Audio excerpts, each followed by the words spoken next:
Buenos días a todos. Damos inicio a la segunda jornada del Congreso en Salud y Seguridad Ocupacional en la Industria de la Construcción. En esta primera etapa vamos a recibir a Ramiro Saubet, ingeniero tecnológico prevencionista, con más de 20 años de experiencia vinculado a la industria de la construcción, 10 años al frente de departamentos de salud y seguridad en el trabajo de empresas constructoras y desde el 2020 vinculado a la industria forestal. Esa es la presentación formal y además la informal es un gran valor que la industria, bueno, se la llevó la industria forestal y la perdió la industria de la construcción, un referente en temas de seguridad vinculado a la Cámara y como les comentaba, a empresas constructoras. Hoy por suerte lo pudimos enganchar para que nos transmita algo de su experiencia, que la verdad que siempre fue muy valioso. Y hoy va a compartir con nosotros una presentación titulada Incidencias de la tercerización en la gestión de salud y seguridad en el trabajo en la industria de la construcción. Así, bueno, Ramiro, la presentación está hecha. Adelante. Hola, bueno, buenos días. Muchas gracias. Primero que nada, agradecer a la Cámara y en particular a Ignacio y a Robert la invitación para participar del Congreso y para darme la posibilidad de compartir con ustedes esta presentación. Bueno, sin más, vamos a ver un poco qué es lo que vamos a ver en la presentación. Relacionado con la tercerización y la gestión de la seguridad y la salud en el trabajo en la industria de la construcción. Primeramente vamos a ver algunas generalidades, un cuestionamiento de por qué se da este proceso y la problemática en diferentes etapas del proceso de subcontratación, ¿no? Desde el ingreso, durante la ejecución, los diferentes niveles que pueden surgir y bueno, y una visión sobre otras realidades que pueden darse en el ámbito del trabajo, no necesariamente relacionadas con la construcción. Bueno, un poco para tener en contexto, hay una definición de qué es subcontratación en la Ley 18.251, que define figuras de patrono, empresa principal, subcontratista y los tipos de actividades en que aplican, ¿no? En la misma ley también establece la obligación faculta a la empresa principal a controlar, a exigir documentación y en caso de no hacerlo, bueno, incurre en una responsabilidad solidaria en caso de desvíos e incumplimientos. También establece el deber del patrón o empresario principal en colaborar, ¿verdad?, con la aplicación de las medidas de seguridad aplicables a la industria en particular, a la actividad en particular. Después, más concentrado en lo que es construcción, el ámbito de aplicación del decreto 125, que básicamente lo que establece es que todo lo que entra a la obra, y no importa de dónde venga, de dónde provenga, se tiene que regir por el 125 y aplicar esa normativa, las medidas que están previstas en esa normativa. También dentro del 125, vamos a ver en el artículo 420, una obligación sobre los empleadores de cumplir con lo que está dispuesto en la normativa de referencia y realizar todas las acciones necesarias para la prevención y el control de los riesgos laborales. Esto aplica al empleador directo, pero también, si tomamos como consideración lo que dice la ley de tercerización, también se genera una cascada del contratista principal hacia los subcontratistas, asegurarse que esto se cumpla. Bueno, y también dentro del ámbito de la construcción, en el 481, establece también una suerte de definición de qué es subcontratista, qué es contratista, establece, igual que en la ley, que es un vínculo contractual, donde hay un compromiso de ejecutar una parte o una fase del proyecto, de la obra, y bueno, y establece obligaciones tanto al titular del proyecto como al contratista principal en lo que tiene que ver con el registro. Y bueno, Para redondear, vemos que la subcontratación es un acuerdo contractual entre dos personas físicas o jurídicas, donde el subcontratista asume el compromiso con el contratista o subcontratista comitente, perdón. Acá hay un tema que en el 481 aparece, es el segundo nivel de subcontratación, de ejecutar una parte o fase de la obra por su cuenta y riesgo en trabajadores bajo su dependencia. El contratista está facultado a controlar, si no lo hace es solidariamente responsable, y el contratista debe colaborar en la aplicación de las medidas de seguridad. Entonces, como concepto general, lo que tenemos que ver es que hay un vínculo entre dos personas físico-jurídicas que hay que analizarlo desde ambas perspectivas. O sea, ¿cuál es la problemática? ¿Por qué se da ¿por qué se da esta problemática? Bueno, hay dos jugadores, actores principales, y de la interacción de estos jugadores surgen determinados problemas. Entonces, primero vamos a preguntarnos, a ver, ¿cuál es el proceso, la toma de decisiones para decir, bueno, necesitamos ingresar un contratista o no? Esto, a muy grandes rasgos, una simplificación muy grande, simplemente a los efectos de generar un movimiento de razonamiento en cuanto al problema. Bueno, las motivaciones de una empresa para contratar, ¿qué es lo que genera esa necesidad de subcontratar? Generalmente lo que busca un contratista es alguien a quien encomendar esa parte o fase de la obra que nos ayude, o como contratista nos ayude a cumplir el objetivo, que es finalizar el proyecto y obtener un beneficio. Entonces tiene que ser un jugador que encaje complementariamente dentro de lo que es las características de la contratista. Normalmente lo que se busca es, bueno, cuáles son las debilidades, o sea, ¿por qué no lo puede hacer la contratista y buscar afuera en otra empresa que justamente tenga en esas debilidades fortaleza, ¿no? Para complementarlo, que nos ayude a alejar las amenazas, ¿no? Y complementarlo, si se quiere, vemos que si hacemos el análisis del subcontratista, vemos que es complementaria. En lo que le falta a uno, el otro tiene fortaleza. Básicamente esa es la idea general. Después hay millones de detalles de la casuística diaria que, bueno, en todo caso no vienen al caso de analizar el problema de forma general. Entonces, teniendo esto, sabiendo que voy a necesitar a alguien para que me ayude a conseguir mi objetivo principal, que es entregar el proyecto en tiempo y forma, y que va a venir a complementar algo que yo no puedo hacer, ¿no? Lo que hace el contratista es generar el inicio de ese proceso, transmitiéndole al subcontratista qué es lo que necesita, ¿no? Entonces, para hacer eso, en el ámbito de la seguridad, pero en todos los ámbitos igual, en el ámbito de la seguridad lo que se hace es un compendio de todos los requisitos que va a requerir cumplir el subcontratista durante la ejecución, ¿no? Ahí están los requisitos legales, asegurarnos que estén, haciendo referencia a la normativa aplicable. Están los requisitos propios del contratista, cada empresa tiene sus requisitos particulares que quiere que el subcontratista cumpla durante su participación en el proyecto.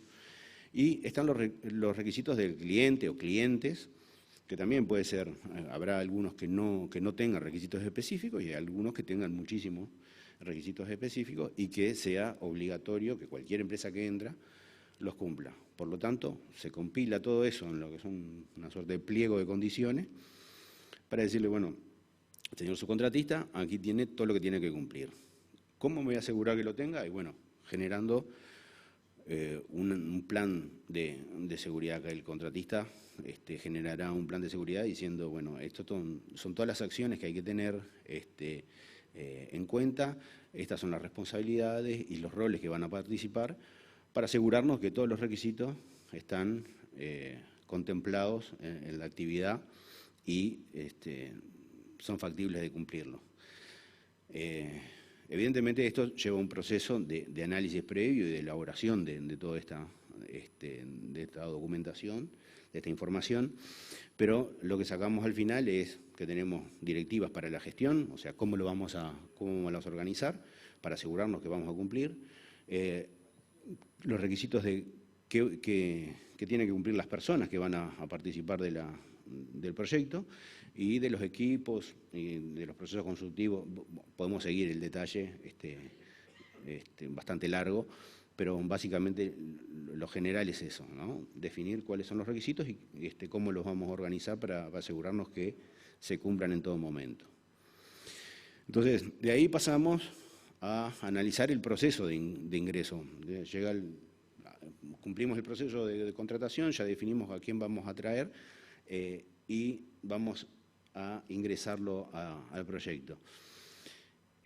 Como todos los proyectos, en general no solamente de construcción, el tiempo es una variable muy determinante y ahí vamos a ver dentro de los problemas o de la problemática que puede surgir es, bueno, la falta de tiempo o la necesidad de hacer muchas cosas en muy poco tiempo. Entre eso está, bueno, la generación de la documentación, la identificación de los requisitos, dar evidencia de que estoy cumpliendo los requisitos, ¿ah? Todo eso hay que procesarlo y todo eso lleva tiempo. Entonces, ¿cómo prevenimos esta problemática? Es muy sencillo, iniciar lo antes posible todo el proceso. O sea, una buena planificación, teniendo en cuenta los tiempos, teniendo en cuenta las demoras que se van a generar. En las diferentes escalas será diferente, en las diferentes complejidades de los proyectos será diferente, pero hay que considerarlo y hay que tenerlo muy en cuenta al estar planificando el ingreso o la incorporación de un subcontratista. También es una muy buena práctica tener muy definido, muy aceitado el proceso de subcontratación. Todos los tiempos, tratar de hacer eficiente todos los tiempos desde la solicitud de la cotización hasta la bandera verde para ingresar.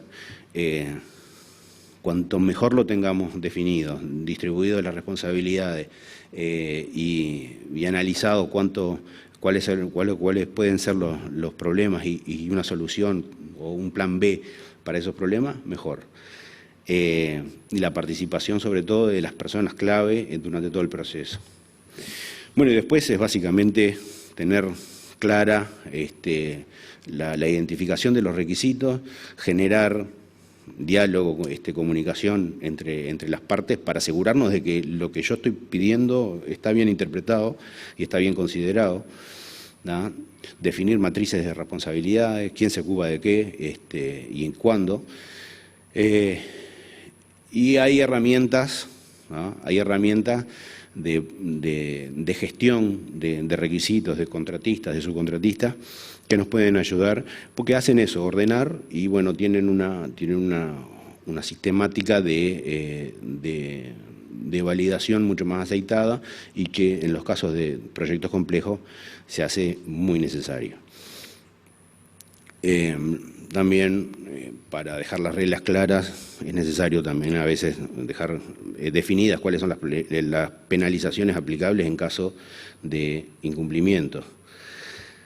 Bueno, de ahí pasamos a la ejecución.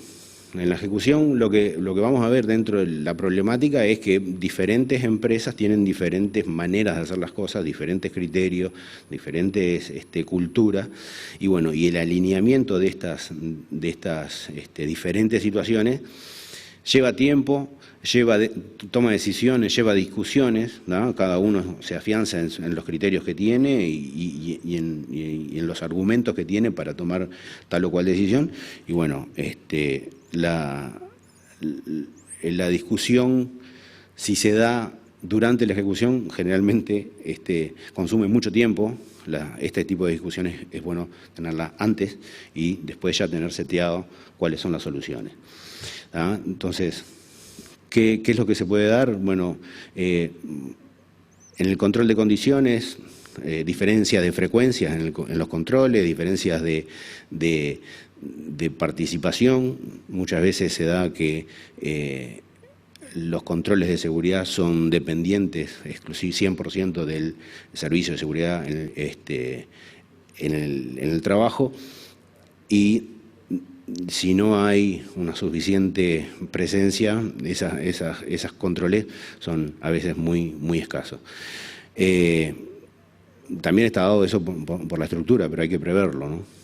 La detección de los desvíos, cómo se registran, cómo se comunican, a quién. Hay fallas en las comunicaciones entre los actores, ¿no?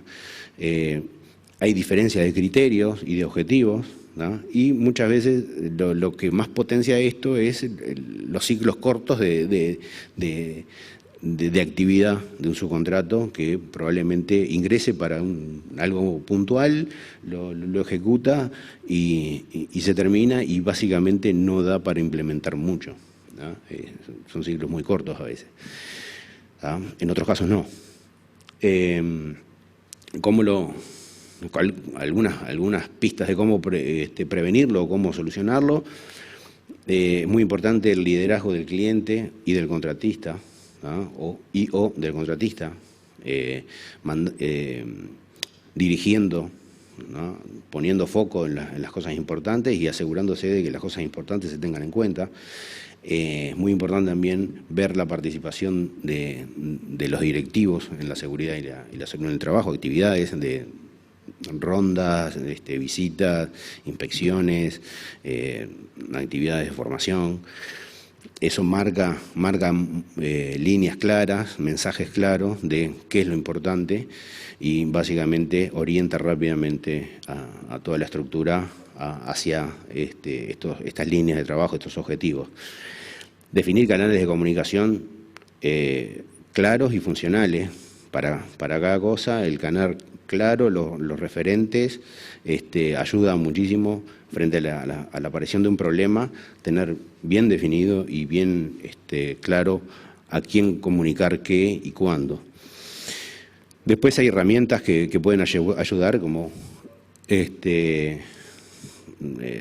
generar ranking de cumplimiento de subcontratistas, el seguimiento adecuado de cada uno. Habrá algunos que necesitan un seguimiento diario, otros mensual, y en cada caso tendrá que verlo el responsable de hacer el seguimiento que le corresponde. Y bueno, y la aplicación de penalizaciones cuando se detectan los desvíos, bueno, ser consecuente, ser coherente, y si corresponde se tiene que aplicar. Es un mensaje también eso para decir, bueno, si se cruza esta línea, se tiene este resultado.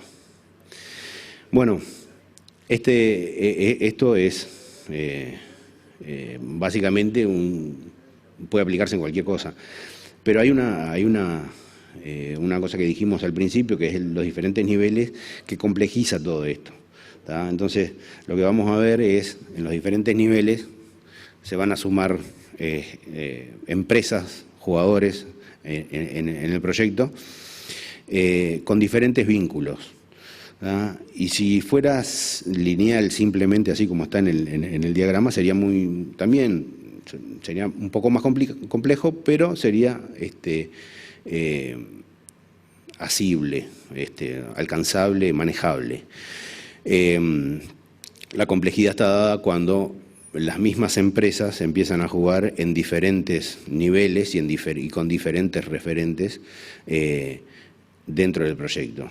Una misma empresa puede tener 3 vínculos. La empresa de acá arriba puede ser la misma que esta y la misma que esta, y tenemos diferencias en los niveles. La misma empresa está en diferentes niveles dentro de la estructura de su contratación, y eso puede generar problemas, puede generar, como ahora vamos a ver, algunos de los inconvenientes, más que nada en el manejo de la información y en el tener claro la estructura de responsabilidades y la estructura de de los vínculos que existen, ¿no? ¿Quién se encarga de qué en cada momento? Entonces, un poco la problemática que surge es cuanto más niveles, más difícil es asegurarnos que la transmisión de los objetivos, los requisitos, las directivas, se haga y llegue en forma eficaz a todos los niveles, ¿no? Entonces, todo ese proceso que hicimos de generar la información, trasladársela, asegurarnos que nuestro subcontratista lo tenga claramente identificado y lo tenga resuelto antes de ingresar, tiene que replicarse en los sucesivos niveles de su contratación, ¿verdad? Entonces, y eso es muy difícil porque van ingresando diferentes a sucesivos niveles. Normalmente lo que sucede es que van ingresando estructuras cada vez menores que tienen mayores inconvenientes en lo que tiene que ver con gestión, ¿no? Entonces, eso genera que el seguimiento del desempeño, el control de condiciones, lleve mucho más tiempo y más recursos. Como contratista, para asegurarme que en todos esos niveles se mantengan los requisitos, el cumplimiento de los requisitos que yo establecí para el primer nivel, a medida que voy sumando niveles, se me va generando más dificultad de asegurarme de que eso se mantiene, ¿tá? La matriz de responsabilidades empieza a complejizar. Hay veces que tenemos que tomar decisiones más generales, sí, ya sin ver directamente el problema con ese subcontratista, sino que tenemos que tomar decisiones de proyecto para resolver este tipo de situaciones. Y una de las peores cosas que nos puede pasar es que, debido a estos vínculos, diferentes vínculos, haya situaciones, ramas de ese árbol de subcontratación que queden fuera del radar. O sea, no hay ninguna empresa nueva, no hay nada, está bien, pero en realidad la relación entre dos empresas que ya existen generó una actividad que está fuera del radar. No sabemos de quién es, no sabemos quién la desarrolla o cómo. ¿Cómo hacemos para prevenir estas situaciones? Bueno, desde el inicio prever cuáles son los requisitos para subcontratar y los límites para subcontratar. Eso es una medida. Asegurarnos que nuestro contratista, cada vez que va a subcontratar, nos transmita cómo se aseguró de que los requisitos se transmitieron y que esos requisitos están contenidos dentro de los controles, y se va a asegurar de que eso se mantenga.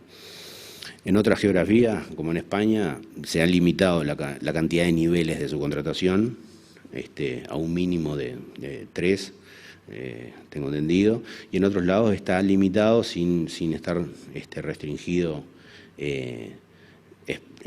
totalmente, se ha limitado a los vínculos de subcontratación. Después, obviamente, el contratista va a tener como identificado la dependencia del primer nivel, debido a que los subcontratistas no tienen vínculo directo con el contratista. Básicamente la referencia que toman es a este subcontrato de primer nivel como responsable de eso, pero sin embargo tiene que asegurarse de que esa cascada funciona, ¿tá? Hay que verificarlo, lleva tiempo, lleva recursos. Fundamental en todos los aspectos, el liderazgo, la intervención de los niveles superiores, de la dirección, marcando el mensaje, haciendo las preguntas que corresponden, identificando desvíos y tomando decisiones sobre esos desvíos. Los canales definidos, de los canales de comunicación definidos y funcionales, asegurarnos de que los, por más niveles que haya, están claros cuáles son los canales rápidos de comunicación de problemas, sobre todo, y que funcionan, y que son conocidos por todos. Y bueno, aquí también juegan mucho las plataformas de gestión de contratistas, sobre todo para proyectos complejos, son una buena herramienta. Es algo similar a lo que está en el registro de obras y su trazabilidad, que también puede usarse, tomarse como referencia, lleva mucho tiempo y es un poco menos dinámico que estas plataformas, pero bueno, puede tomarse como referencia para ver quién está en qué lugar dentro del proyecto. Y bueno, esto es un poco el panorama de lo que es la construcción. Podemos ver qué pasan en otras realidades, en otros ámbitos, teniendo en cuenta claramente que son diferentes condiciones, ¿no? Que tienen contratos a largo plazo, que tienen mayor estabilidad, que generan la competencia en el desempeño, que tienen un seguimiento sistemático y que la variabilidad de las actividades es menor, ¿no? O sea, básicamente es la ejecución de una actividad que es sistemática, donde existe también la diversidad de estructuras. Hay empresas más grandes, más chicas, con menos recursos, con más recursos, ¿no? ¿Cuáles son las buenas prácticas que llevan a buenos niveles de desempeño? Bueno, el liderazgo de los responsables, eso es básico y fundamental en todos los ámbitos. La discusión de los estándares, el acuerdo de los estándares, no pedir cosas porque sí, sino saber que lo necesitamos, que son necesarios para realizar nuestro trabajo en forma segura. El seguimiento sistemático, ver sistemáticamente, periódicamente, cómo venimos trabajando, cómo viene evolucionando el proceso. La colaboración entre los diferentes jugadores para el cumplimiento de los objetivos comunes, ¿ah? Saber que no es conseguir el objetivo a costa de alguien, sino y integrarlos para hacerlos partícipes, es algo que potencia esas relaciones, genera sinergia. La búsqueda de la eficiencia y la mejora continua, en cada ciclo hacer un análisis de qué fue lo que hicimos, cómo lo podríamos hacer mejor, qué podríamos mejorar y cómo buscamos esa mejora en la eficiencia del proceso. Los canales de comunicación claros, el uso de plataformas de gestión que sacan tiempo de operación en manejar requisitos, papeles, evidencias y concentra el tiempo en hacer lo que tenemos que hacer. Y bueno, lo dicho también, dejarlo definido de antemano, qué pasa si cruzo la línea, y si cruza la línea pasa lo que habíamos dicho que iba a pasar. Todo esto con una buena comunicación genera procesos cada vez más ajustados y más eficientes. Y bueno, para ir redondeando, cuando hablamos del proceso de subcontratación, que es algo fundamental para tenerlo en la previa del ingreso de los contratistas, generalmente hablamos de una definición de responsabilidades, ¿no? y de flujo de la información, quién tiene que aportar qué información en cada una de las etapas, qué pasa antes y qué pasa después de cada una de las etapas, para asegurarnos de que todos los pasos contienen lo que tienen que contener y que cada uno de los responsables de las áreas aportan lo que tienen que aportar o deciden lo que tienen que decidir. Finalmente, a modo de resumen, ahí están un poco los puntos que vimos, importantes, y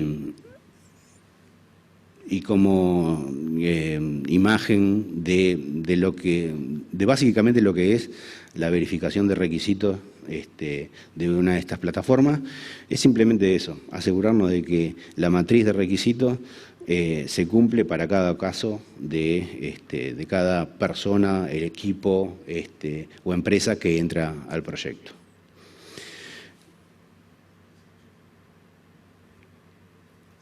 Bueno, sí, sería todo eso. Muchísimas gracias. No sé si hay alguna consulta, alguna pregunta. Bueno, muchas gracias y gracias. Y nos estamos viendo. Claro que sí. Acabas de tratar un tema tremendamente relevante en la industria de la construcción. Sin duda, y sin temor a equivocarme, somos una una de las industrias que más subcontratamos, por la dinámica y por la organización. Y las fallas generalmente que ocurren en el ámbitos de seguridad por la mala gestión dentro de la organización de los subcontratos termina siendo un costo, no necesariamente costo económico, sino un costo de la organización que daña muchas veces. Por eso es muy importante trabajar sobre este tema, sin duda que lo es. Gracias nuevamente.